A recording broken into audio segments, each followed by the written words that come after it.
Hey everybody, today I want to talk about two albums that I just listed to my website, needlemeetsvinyl.com. Now, these are two albums that are a little bit unique and different to what I usually have on my website, but they're both very, very cool records. Now, the first one I want to talk about, this is an album by Jefferson Airplane. This is called Crown of Creation. This was released in 1968, and this is a very experimental but very cool album that's really like acid rock, very psychedelic rock. And it's an album that I wasn't really aware of until about a year or two ago. A friend of mine told me I should check it out. And at first, it took me a little while to get into it. But once you listen to it maybe 2 or 3 times, it has a lot of very interesting things going on and very, very cool songs. And on top of that, Jefferson Airplane they were one of the most interesting and just unique bands from the San Francisco Bay Area in the 1960s. So, like I said, this is released in 1968. This pressing, though, is from 1970. And it is on the RCA Orange label. And this is an excellent sounding record. The sound quality of this is just exceptional. And the reason for that is because this is recorded at RCA Studios in Los Angeles. And RCA Studios had an 8-track recorder. Now, at the time, that was cutting edge. And a lot of recordings that were made on an 8-track recorder sound absolutely amazing. There's just some kind of magic about the 8-track recorders that really captured the sound of the mid-1960s in a really, really great way. And this album benefits from that because it has some of the most amazing sounding recordings that I've ever heard from the 1960s. Just so crystal clear, and especially the voices on here. I have to say, like Grace Slick sings on this. She's just one of the best voices of all time from the 1960s, and she sounds amazing on this record. Now, this is from 1970, this pressing, but of course there are original 1968 pressings, and they are on the black RCA labels, and I had 2 of those, and they sounded pretty good, but this 1970s pressing on this orange RCA label just beat those out because it has so much more clarity and so much more depth in the recording. And I'm not sure why that is, because usually you would think that the earlier pressings would be better, but this one just beat those original ones out so much. There goes Bobby, by the way, walking behind.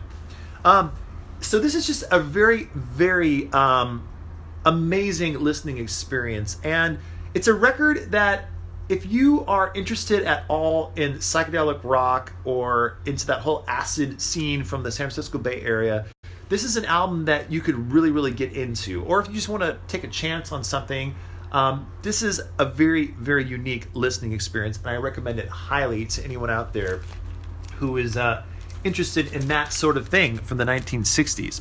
By the way, it also comes with the original insert in here. It has all the lyrics written out on it.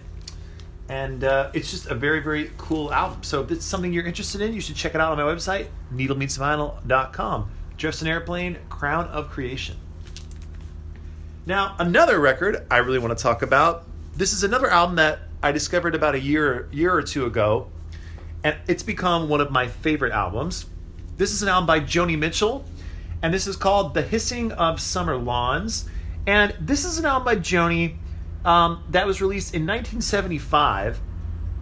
Now, my favorite Joni Mitchell album of all time is Court and Spark. I just absolutely love that album. And this is the studio album that was released right after Court and Spark.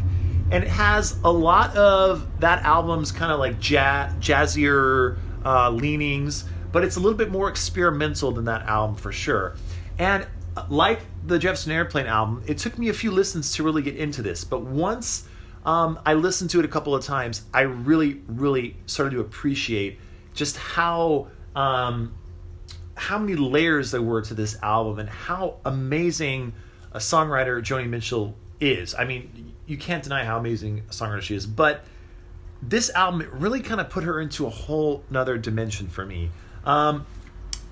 The first song on this album is one of my favorite songs of all time. It's called In France They Kiss on Main Street, and it's very much in the vein of the Court and Spark songs, that very like really tightly played, well put together, a lot of jazzy chords, but excellent, excellent melodies. And the words, as usual, Joni Mitchell's poetry is just perfect.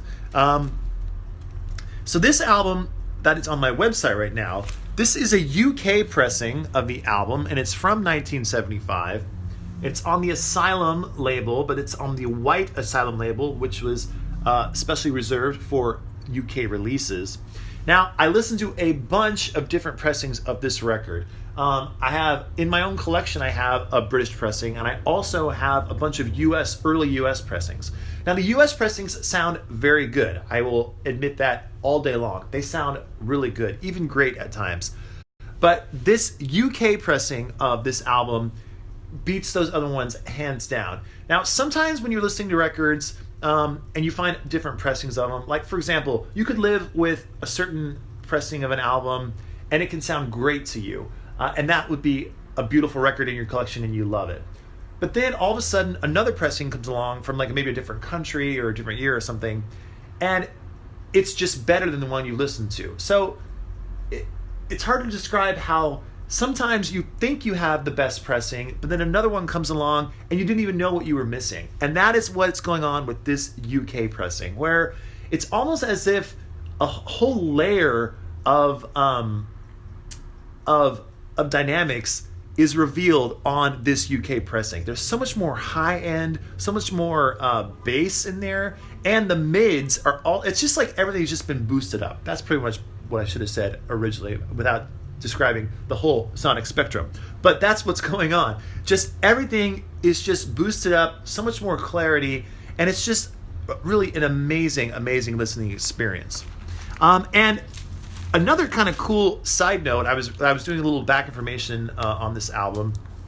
Apparently Prince, the artist Prince, loved this record, and he would talk about it to a lot of people in interviews and stuff and mention how much he loved this record and how much it influenced him, which is kind of unique to think about, because Prince, in my opinion, this album doesn't sound anything like Prince at all.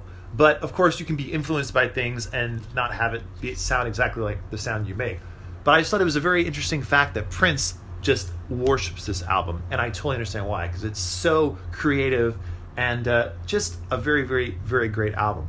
So I would love to know in the comments below what some of you think about this album by Joni Mitchell, and if it happens to be one of your favorites, because it's slowly becoming one of my favorite albums from Joni. Obviously, I love Blue. I love Ladies of the Canyon, and Court and Spark is my hands down favorite. But this one is making its way up there for me. So if you want to pick up this album on my website, neilmeetsvinyl.com, head on over there, check this one out. Now, I also want to mention that I'm having a insane clearance sale right now on my website. So if you go to the website right now, and if you're on your mobile device, it's the menu is right in the middle. You got to click on it, it comes down. But if you're looking at this online right now on a web browser, you'll see it's on the left-hand side.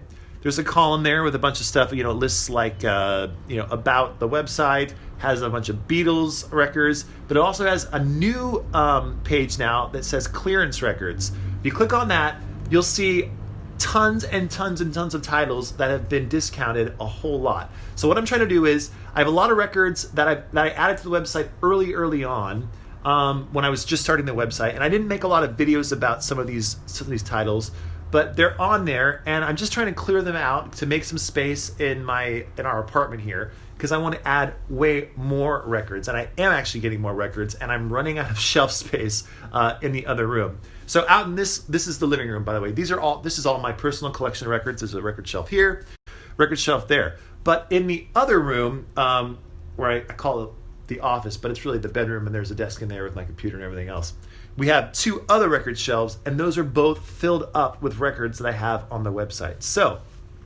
trying to make some room, and also just want to sell some records and get some more records out there. So huge clearance sale.